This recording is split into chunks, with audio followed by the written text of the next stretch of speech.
নবীরে দাওয়াত দিয়া নিয়ে আসছি আমি কথা বলার জন্য। আমার বাড়িটারে ঘুরাইয়া দেখাইছি, আরশে আজিম দেখাইছি, আমি আরশ কুরসি লৌহ কলম সব দেখাই দিছি, আসমান দেখাইছি, জান্নাত দেখাইছি, জাহান্নাম দেখাইছি। আর কোন নবীরে দেখাই না কেন? আমি মুহাম্মদের আশিক। আর সেই বন্ধুর আদর্শ ছাড়া ইবাদত করবি কোনদিন আমি কবুল করব না। একজনে 30 রোজা রাখে আবেগ বাইরে গেছে, পুরা বছর যদি রোজা রইতো ভাল লাগতো। যেহেতু পুরা বছর দেয় না, অন্তত ঈদের দিন রোজা রাখি। বাস ঈদের দিনও রাইখে বলছে, কি পরিমাণ আল্লাহ খুশি। খুশি কেন? রহমতের নবীর আদর্শে নাই। এবার আমার যুবকেরা বলো, আমার মায়ার নবীর আদর্শ থেকে আরো সুন্দর আদর্শ কারো কাছে আছে কিনা বলো? এ তাল মিলেস না, বুঝে শুনে ক। যদি বলো হ্যাঁ হাফিজ ভাই, নবীজির আদর্শ থেকে আরো সুন্দর আদর্শ আছে জিয়াউর রহমান সাহেবের মধ্যে, শেখ মুজিবুর রহমান সাহেবের ভেতরে। আমি আল্লাহর কসম খাইয়া বলি, যদি দেখাইতেই পারো আমি নবীরটা বাদ দিয়া শেখ মুজিব সাহেবেরটা নিব, জিয়া সাহেবেরটা নিব, পারবি না। বরং তারা কেন, তাদের থেকে আরো উঁচু লাইনের পণ্ডিত আব্রাহাম লিঙ্কন, যার গণতন্ত্র লইয়া মর, তার থেকে আরো মহাপণ্ডিত লেনিন, কার্ল মার্কস, মাও সেতুং, প্লেটো, প্রজাতন্ত্র, গণতন্ত্র, রাজতন্ত্র, আরব সমাজতন্ত্র, পুঁজিবাদ, দুনিয়াতে কেউ আদর্শ দিয়ে শান্তি দিতে পারে না। অতএব আমার এক কথায় জবাব হলো, দুনিয়াতে যত আদর্শ আছে সব নাপাক আর নাপাক আর নাপাক, একমাত্র আমার মদিনাওয়ালা নবীর আদর্শই হলো পাক। দুনিয়ার মানুষের বানানো আদর্শ নাপাক কেন? দিমাগটাই নাপাক কেন? 3 বেলা খাইয়ে মদ পান করে। আচ্ছা, মদ না পান করে কেউ জিকির করছে? মদ পান করে কেউ সালাম দিছে মা বাবারে? মদ পান করে বউরে কয় মা? কি দেমাগ ঠিক আছে? তাহলে নাপাক খোরের দেমাগ দিয়ে যা তৈরি হবে সব নাপাক কি?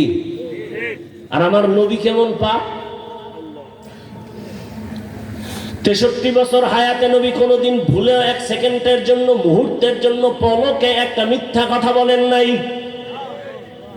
আর তোমার পিছনে নেতা নেতা ভাব, হে ঘরে বইয়ে আমি জমি নেই। কি পরিমাণ মিথ্যা মোবাইলের দ্বারা চর্চা হচ্ছে। নবীজি 63 বছর হায়াতে কোনোদিন মিথ্যা বলেন না, একটা গালি কাউকে দেন নাই। নবীজিরে হাজারো গালি দিছে, নবী একটা গালির জবাবও দেন নাই। ও যুবক, নবী কোনোদিন চোখ গরম করে কারো দিকে তাকান নাই।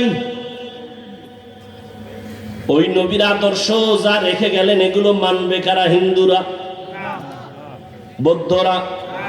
নবীর আদর্শ পালন করবে খ্রিস্টান, নবীর আদর্শ মেনে চলবে ইহুদি।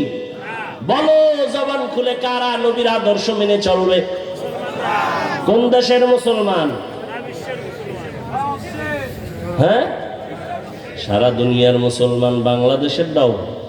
তবে গোপালগঞ্জ জেলার মুসলমান বাদ, এরা বিএবি, এগো আদর্শ লাগে না? লাগে।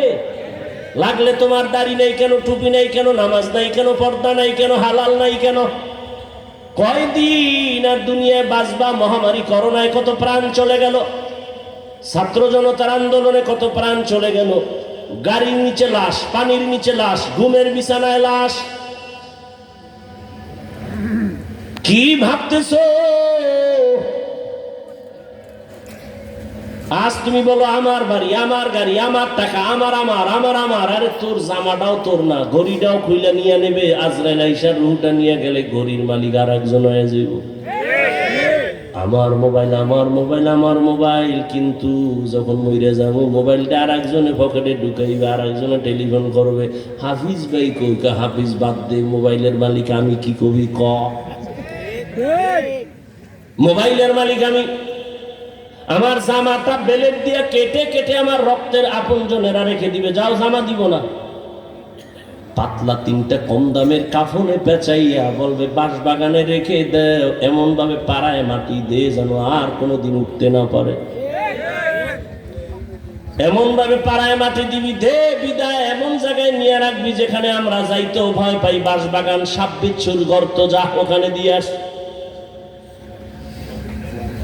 কিসের বাহাদুরি রে বাবা, এখনো সময় আছে, তওবা করে নাও। কই নমরুদ, ফেরাউন, সাদ্দাত সব চলে গেল, একদিন সকলকেই যেতে হবে, কিন্তু কি নিয়ে যাব, দুনিয়ায় কি রেখে যাব, হিসাব তো এই দুইটাই, কি নিয়ে যাব রেখে যাব, হিসাব এই দুইটা।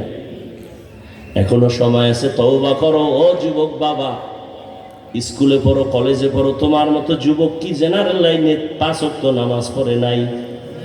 নদীর মধ্যে নামান মাছ ধরে, নামাজ ছাড়ে না, তুমি পারো না কেন বাবা? তোমার মতোই তো যুবক রাস্তায় গাড়ি চালায়, নামাজ ছাড়ে না, তুমি কেন পারো না? তওবা করো, আর নামাজ ছাড়বা না, দাড়ি কাটবা না, বেপরদায় চলবা না, মা বাবারে কষ্ট দিবা না, ওলামায়ে কেরামের পরামর্শ নিয়ে নবীর তরিকা মেনে চলবা, শিক্ষকের দোয়া নিয়ে চলবা, আদর্শবান ডাক্তার হবা, ইঞ্জিনিয়ার হবা, প্রফেসর হবা, ব্যবসায়ী হবা, চাকরিজীবী হবা। ও আল্লাহর বান্দারা, সবার কবলে তওবা নসিব হবে না। ওই মনে আছে না আবু জাহিল্লা? কথা হয় না? ওমরের কথাও বলছিলাম, 13 বছর নবীরে দেখছে, বয়ান শুনছে, কালেমা পড়ে নাই, আর ওমর গিয়া নবীরে জবাই করতে গিয়া কালেমা বলা হয়ে গেছে।